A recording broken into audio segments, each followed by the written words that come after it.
Good morning, ladies and gentlemen. I'm Antonella Coppi, Junior Professor at the Faculty of Education, Free University of Bolzano, Italy.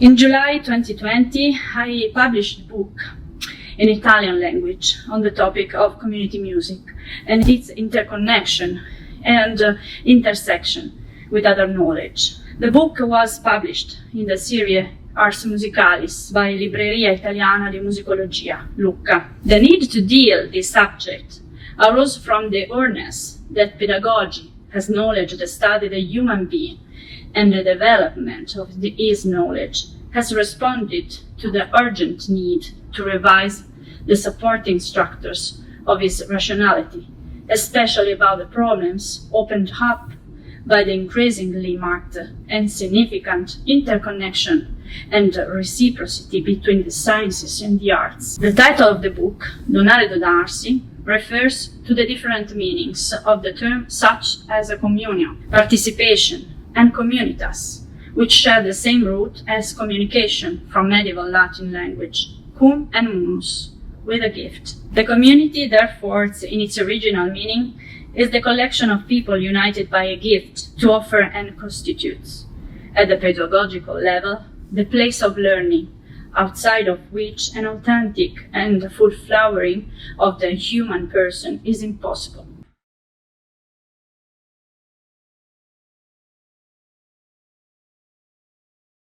Hello folks, I'm Phil Mullen and I'm talking about my new book, Challenging Voices, Music Making with Children Excluded from School, published by Peter Lang.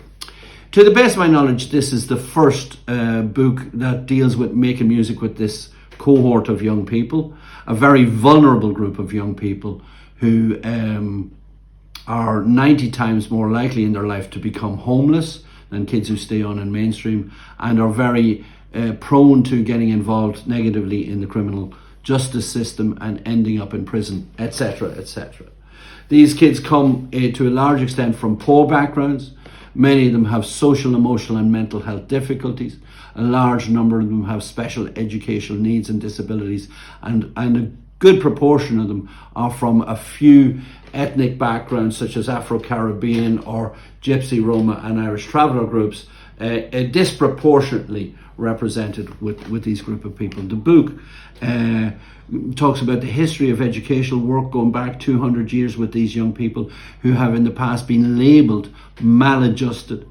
It looks at what the young people bring in terms of attitudes, in terms of emotions, in terms of abilities. It looks at the music, how you work musically with them, what leadership approach you would have. It looks at the idea of what your intent would be and reflection.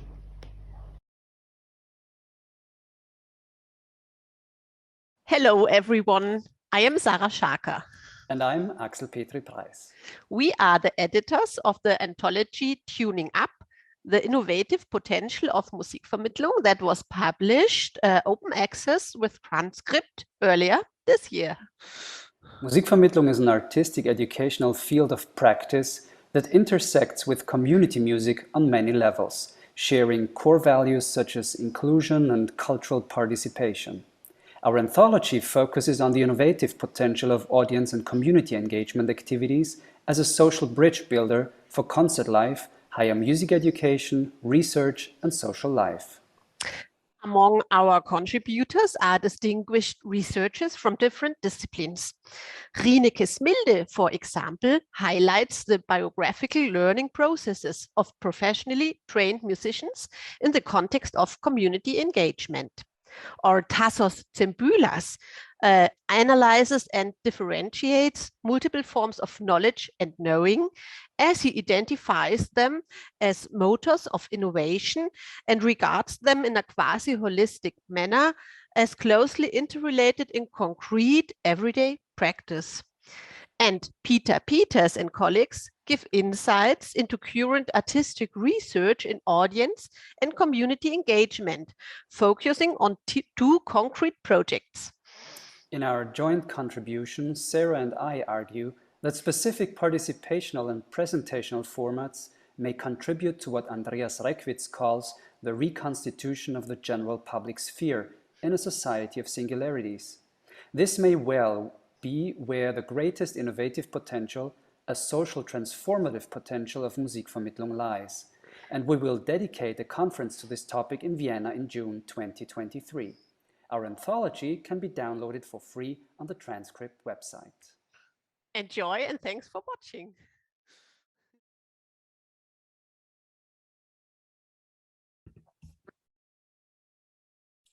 Hello, I'd like to share with you this new publication from Germany, Musik im Strafvollzug, Perspektiven aus Forschung und Praxis, a book that has been edited by myself, Annette Ziegenmeier and Daniel Mark Eberhard. It was published in 2022 at Wachsmann Publishers. It is a book that has 23 chapters and is in 3 sections. We have one section which is a more theoretical introduction to the area of music making in prisons. We have a second part which is giving national and international perspectives on music making in prisons, where we've also for the first time translated English language papers and chapters into German. And the third section provides lots of practice reports, practical project examples that have taken place in prisons. We also collaborated with an arts organization that organizes art competitions in prisons. And throughout the book, we've printed pictures that were painted or drawn by people in prison. So that was another really beautiful collaboration that happened through this project. It's a very big piece of work, 316 pages, and I'm happy to share it with you. Thank you.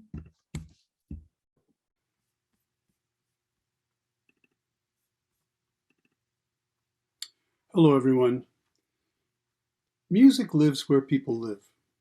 Historically, music study has centered on the conservatory, which privileges the study of the Western European canon. This focus on a particular genre and practice has excluded communities that are considered to be marginalized in one or more ways, despite that the majority of human experiences with music is found outside of that realm. Community music has emerged as a counter-narrative to the hegemonic music canon. It seeks to increase the participation of those living on the boundaries. Community music at the boundaries explores music and music making on those edges. The real power of community music, writes Roger Manti in the foreword, lies not in the fiction of trying to eliminate boundaries, but embracing the challenge of walking them. Contributions from scholars and researchers, music practitioners, and administrators examine the intersection of music and communities in a variety of music-making forms.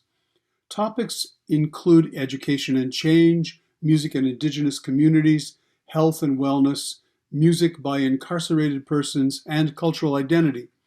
By shining a light on the boundaries, this volume provides a wealth of international perspectives and knowledge about the ways that music enhances lives. This collection is a start, an initial stab at focusing attention on the boundaries and music's role there. These pages contain a wealth of resources, case studies, stories, and above all, challenges. The reader is urged to think critically on these topics, and above all, the reader is invited to examine their own practice in the light of the 32 perspectives shared here. In the postscript, Lee Higgins notes that community music has emerged as a field in and of itself, but it is also a critical lens through which to consider ideas beyond what might be considered its borders. Diving deep into these pages reveals that musicking has a knack of seeping through borders, boundaries, and walls. This collection edges us towards new thresholds, each one providing an opening through which to encourage further explorations in this growing world, often described as community music. Thank you.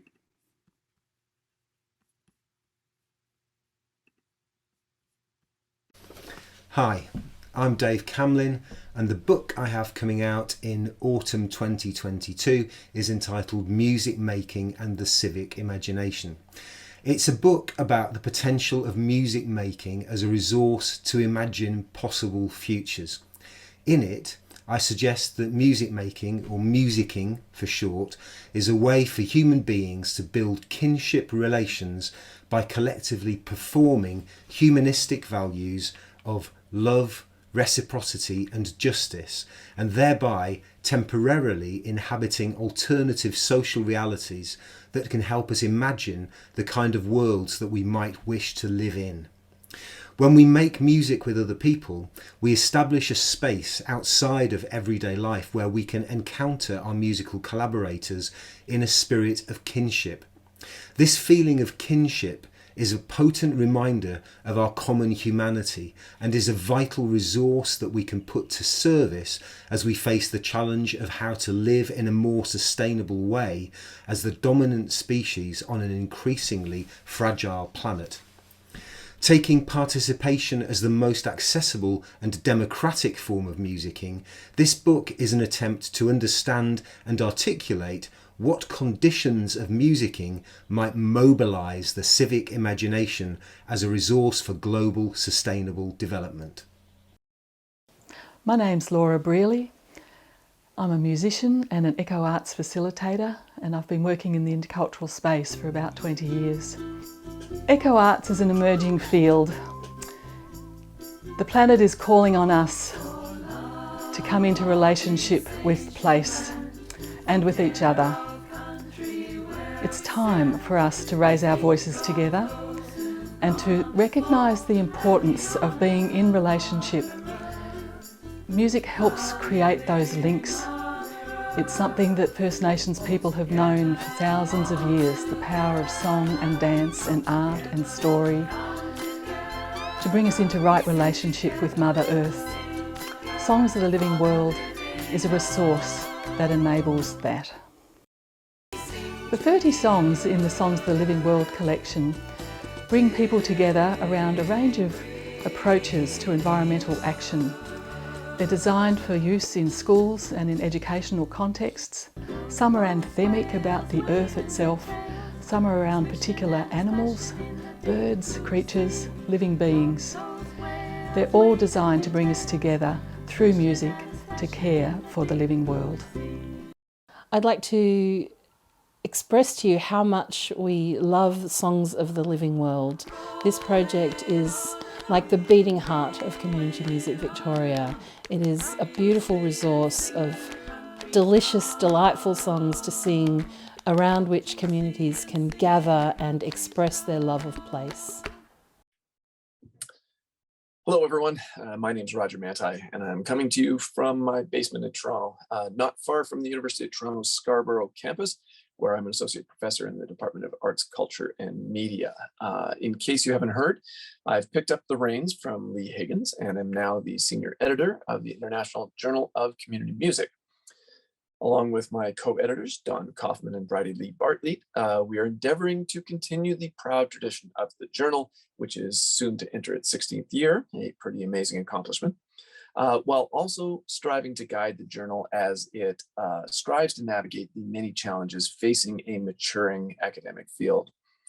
Community music scholarship is in many ways at something of a crossroads right now as it grapples with questions of academic norms and standards and expectations in the face of algorithms and institutional pressures and a neoliberal infected publishing landscape, among many other challenges.